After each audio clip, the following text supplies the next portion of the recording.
Hello guys, welcome back to my channel Ranis ব্লগে। তোমাদের অনেক অনেক অনেক স্বাগত। রাধে রাধে, হরে কৃষ্ণ। তো আমি চলে এসেছি তোমাদের রানীদি, তোমাদের জন্য নতুন একটা ব্লগ নিয়ে। তো তোমরা সবাই কেমন আছো? আশা করছি তোমরা সবাই খুব ভালো আছো, আর আমিও খুব ভালো আছি। তো বন্ধুরা, তোমাদেরকে তো দেখালামই কালকে রাত্রেবেলা সব ওই ওপরের ঠাকুর ঘরের কাছাকাছি সব পরিষ্কার করে নিয়েছিলাম, তোমাদের সাথে সব শেয়ার করেছি।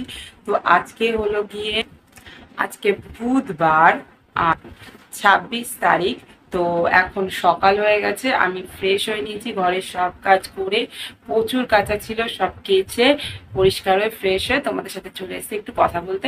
তো এখন চলে যাব ঠাকুরের কাছে। আজকে ঠাকুরের ওখানে প্রচুর কাজ করব, চলো তোমাদের সাথে সব শেয়ার করব।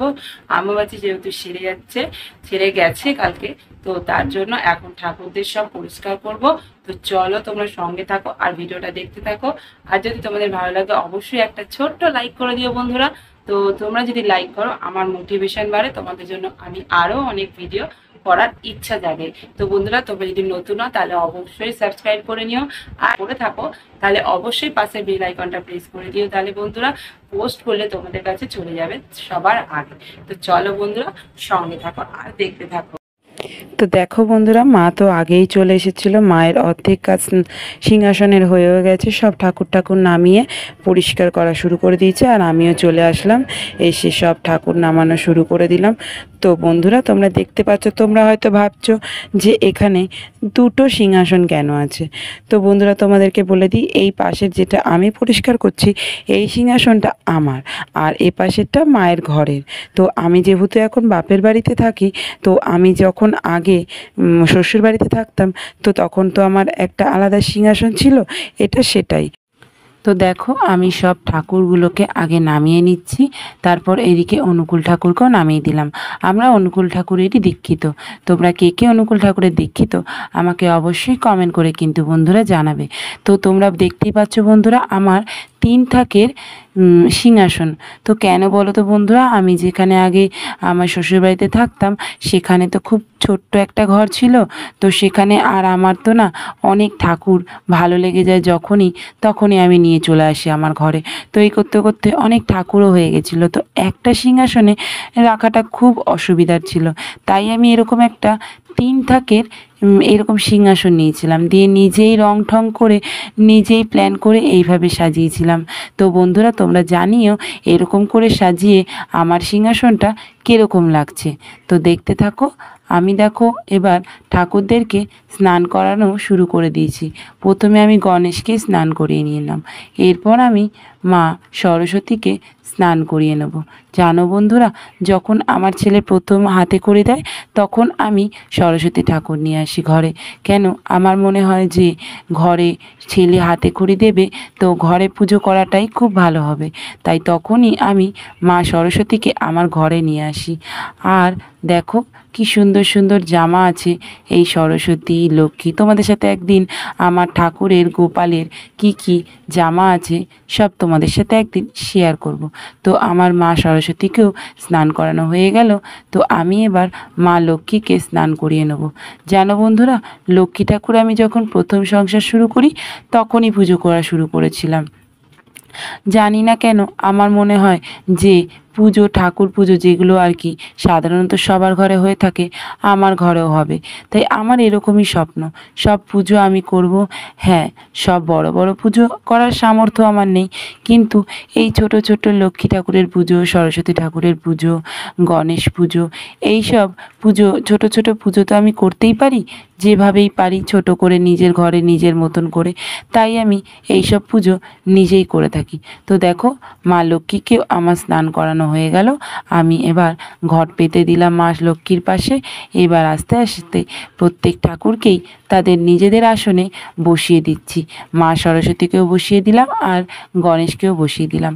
এবার আমি অনুকূল ঠাকুরের ছবিটা পরিষ্কার করে নিচ্ছি, দিয়ে বসিয়ে দিলাম। আর এদিকে দেখো বন্ধুরা, আমাদের নীলমণি গোপাল সোনারও স্নান হয়ে গেছে। ওই দেখো বসে রয়েছে, ও যেন অনেক সকালে উঠেছে। দিয়ে সাইডে ওকে একটু বসিয়ে রেখেছিলাম, বললাম যে তুমি দেখো আমরা ঠাকুর ঘরটা পরিষ্কার করে নিই। দিয়ে বেচারা তো বসেই ছিল অনেকক্ষণ।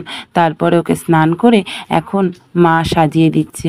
আর আমি এদিকে আমার উপরের সিংহাসনের তাকটা কমপ্লিট করে নিলাম, আর নিচেরটাও কমপ্লিট করে নিলাম। আর মা ওদিকে গোপাল সোনাকে সাজিয়ে ওই যে বসিয়ে দিল, তোমরা দেখতে পাচ্ছ। পরে আমি তোমাদেরকে একটু ভালো করে দেখিয়ে দেবো আমার নীলমণির মুখটা। তো দেখো এদিকে আমার ঠাকুর সব রকমই রাখা হয়ে গেছে। এদিকে এটা লক্ষ্মীনারায়ণের ছবি রাখলাম, আর এইটা শিব অন্নপূর্ণা। জানো তো তোমাদের দাদা একদিন বাজারে গিয়ে আমাকে হঠাৎ এই ছবিটা পছন্দ হয়েছিল, কিনে দিয়েছে। আমি না এরকম করেই বোকার মতো ঠাকুর কিনতে থাকি, জানি এত ঠাকুর কেনা উচিত না, তাও। তো তারপর দেখো বাবা ওদিকে অনেক মালা বানিয়েছে আজকে, তো সব দিচ্ছে, আর মা এদিকে সব ঠাকুরকে পরিয়ে দিচ্ছে। তো জানো বন্ধুরা, প্রতিদিন আমাদের কাছে কত ফুল হয় সেটা তো তোমাদের সাথে শেয়ার করেছি। আর আমার বাবা সব ঠাকুরের জন্যই চেষ্টা করে প্রতিদিন মালা বানানোর। আর এদিকে সব ঠাকুরের মালা পরানো হয়ে যাচ্ছে, আর আমিও পুরো ঠাকুরের সিংহাসনের নিচটা পরিষ্কার করে নিচ্ছি। ওপর পুরো পরিষ্কার হয়ে গেছে, তো নিচটাও পরিষ্কার করে নিচ্ছি। আর আগের দিনই তো এই দিকটা চারিদিকটাই পরিষ্কার করেই রেখেছিলাম। দেখো আমার পরিষ্কার করা হয়ে গেল, আর মায়েরও সিংহাসন সাজানো হয়ে গেল।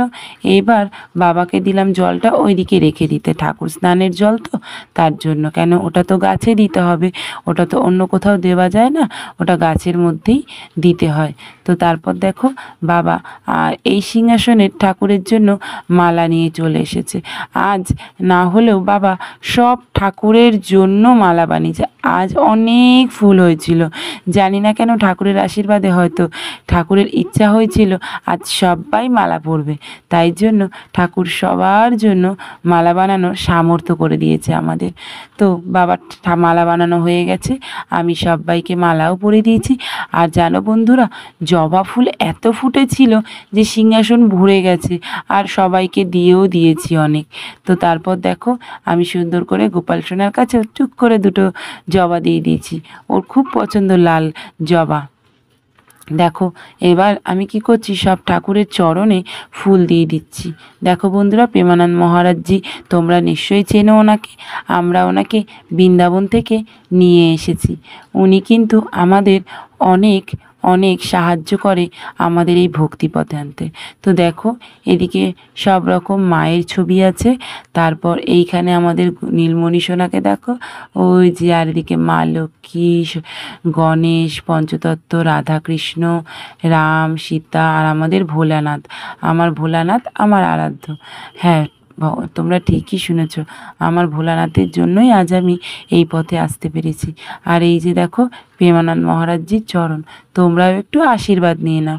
আর এই অনুকূল ঠাকুর, আর তারপরে এই যে সব রকম ঠাকুর এখানে আছে, যেরকম মা লক্ষ্মী, সরস্বতী, গণেশ, পঞ্চতত্ত্ব।